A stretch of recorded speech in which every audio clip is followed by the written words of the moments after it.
Зошто да се спротивставуваме на смртта? Тој е насловот на ова вечерашно предавање. Некој рекол, почитувани, дека помеѓу младите луѓе само неколкумина необични размислуваат за смртта, додека помеѓу старите луѓе само неколкумина необични тоа не го прават. Како дете, јас кога бев мал, бев еден од тие неколкумина кои необично размислуваа за смртта. Во раното детство бев свесен дека го трошам позајменото време. Едноставно така размислував. Повеќето машки луѓе на оваа земја стануваат свесни за својата смртност помеѓу 30-та и 40-та година од својот живот. И тогаш тие почнуваат тоа да го потиснуваат купувајќи, например, нова кола, или пак имаат некоја нова кариера, било што може да го ублажи стравот кој ги освојува. Едноставно не били се чувствувале дека сепак преостанува доволно време да ги градат своите соништа во својот живот. Меѓутоа, гледајќи се во огледало наутро или навечер, човек во средни години открива дека почнува да личи на својот татко или пак дури на својот дедо. Косата се полека проредува и почнува да обелува, а очите веќе не се така бистри. Се појуваат брчки по лицето. Деновите кога јадел, например, цела пица без последици е веќе минато во неговиот живот. Стомакот се проширил како дрво кој од година во година добива некои нови кодови. Едноставно човекот почнува да се менува и старее. Тој се уште ги има, можеби, старите фармерки во долната фиока во својот ормар од раните 30 години. Можеби фармерки кои датираат уште од деновите кога бил во средно училиште, а тие фармерки се уште стојат некаде спакувани. Ако може да го вовлече стомакот и да го закопче долното копче, ќе биде успех, но после повторно и повторно ќе биде исто. Справите за вежбање веќе одамна собираат прашина во подормот, тамо кај што ги спакувал пред некоја година. Поради намалување на кондицијата, повремено можеби пробува пак да вежба, но со времето, како деновите поминуваат, се враќа во својата канцеларија, седејки со часови и часови. Тој едноставно, почитувани пријатели, старее, но одбива тоа да го признае. Можеби почнува да ја фарба косата и ја чешла преку челото, хемиски ги избелува забите. Се прави од своја страна да се убеди себе си дека е се уште млад. Тој меѓутоа е единствениот кој е излаган. Неговото обкружување, неговите пријатели без проблем може да му ги одредат колку има години. Овој опис на човек, почитувани гледачи, може да бидам јас или ти, односно ние. Секој од нас поминува низ таа фаза од животот. Сакаме или не, животните секунди немилосредно се трошат постојано. И доаѓа смрт. Тој краток збор означува она што ќе ни се случи на сите нас во иднина. Истакнатиот есеист Брајан Џ. Стенли го споредува зборот смрт со еден од неговите добро познати зборови, односно замени. Еве што тој кажува во една од своите книги. Зборот смрт е силен и чврст збор кој без пардон и без устручавање ја едноставно нарекува завршната станица на животот со низиното вистинско име.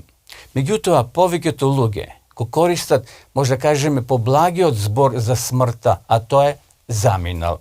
Зборот заминал сугерира на нешто побезболно, поминување од една состојба во друга состојба, како например кога ќе земеме студена вода и ќе ја ставиме во фрижидер, во замрзивач, таа се претвара во мраз.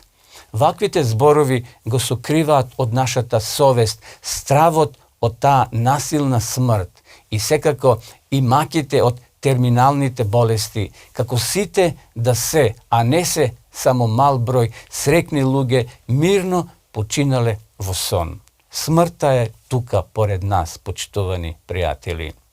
Исто така тој збор не открива каде ние одиме, кога го користиме зборот заминал.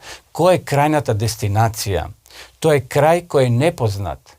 Слично на трите точки на крајот кој ги ставаме од реченицата. Зборот, според тоа, тој е завршен збор за скептичен, но сентиментален, совршен ум, кој не може едноставно да прифати уништување, нити лесно да поверува во бесмртноста.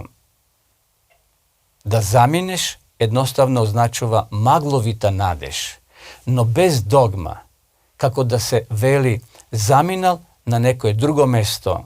Ве молам, не прашувајте за поединости. Можеме, почитувани пријатели, да измислиме и други поблаги изрази или зборови, но и понатаму тоа е се уште смрт. Тоа не се менува. Не сакаме да го користиме тој збор, бидејќи премногу е реален. Па луѓето едноставно пронашле многу други изрази да го заменат тој збор смрт. Меѓутоа, почитувани пријатели, како и да ја викаме смртта, тоа се тешки мигови кога стоиме крај гробот на оние кои сме ги сакале, со кои сме живееле, со кои сме другарувале преку целиот наш живот. Губењето е болно, а исто така представува и грозен подсетник дека сите ние сме едноставно во чекалната и дека не постои екран над зидот на нашиот живот на кој би ни покажало чии број ќе биде едноставно следниот повикан. Не можеме да го избегнеме нашето старење. Со ништо не можеме тоа да го избегнеме. Нешто во мене инстинктивно се спротивставува на тој факт, но знам, почитувани пријатели, дека тоа е болна стварност. Верувам дека сите сме свесни за тоа. Семејните гробници се интересни, понекогаш не сакајќи ја признаваат неминовноста. Поред името и презимето на покојникот, на надгробната плоча, често пати е напишено и името на се уште живиот сопружник и тука името е поставено. Со година неговото раѓање, позади кое стои едноставно цртичка и празно место. Тие не го знаат датумот на својата смрт, но веќе признале и тоа го запишале во самата плоча. Дека смртта наскоро доаѓа. Те чекам како да се слуша грдиот глас од самиот гроб.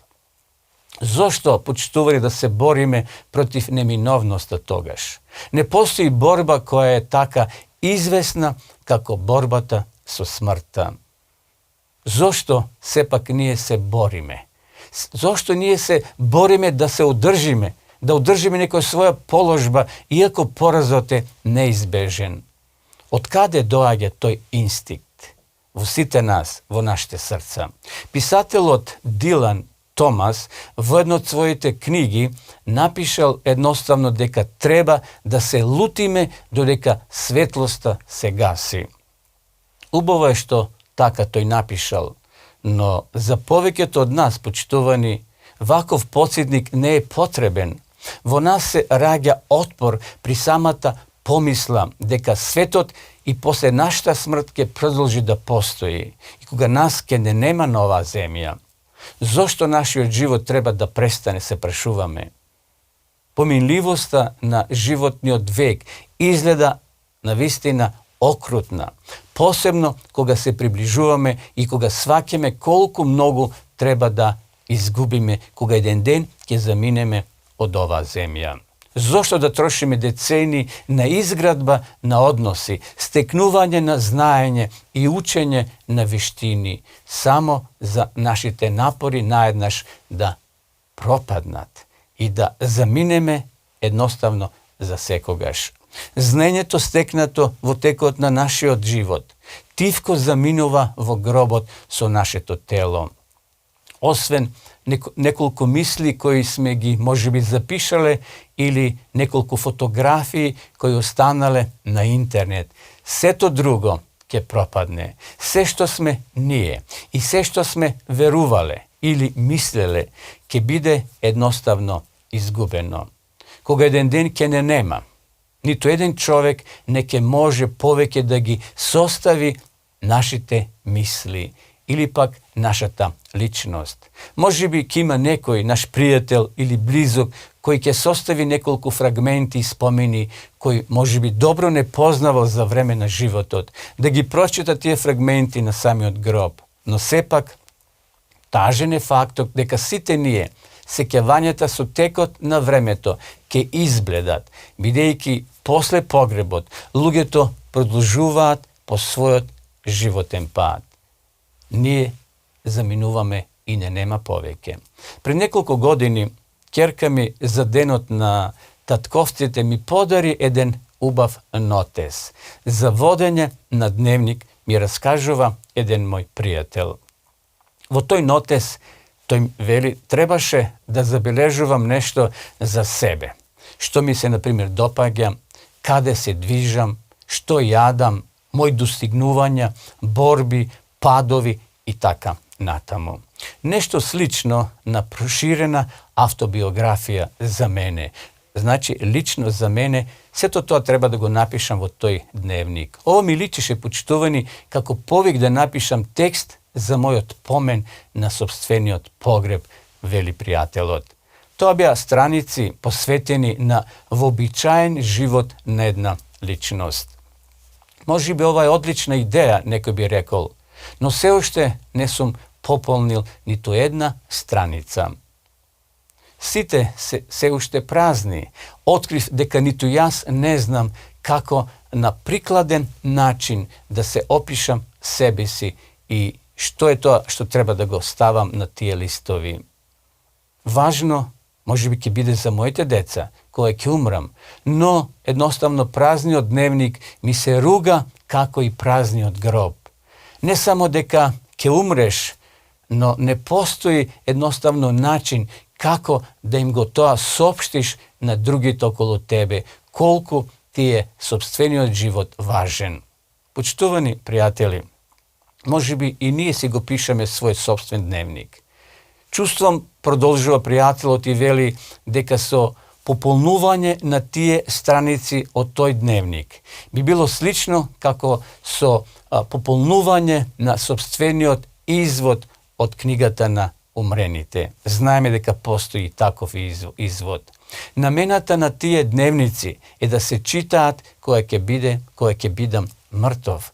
Знам дека смртта доаѓа, но зарем мора тоа сознание да го ставам на хартија и други тоа да го читат.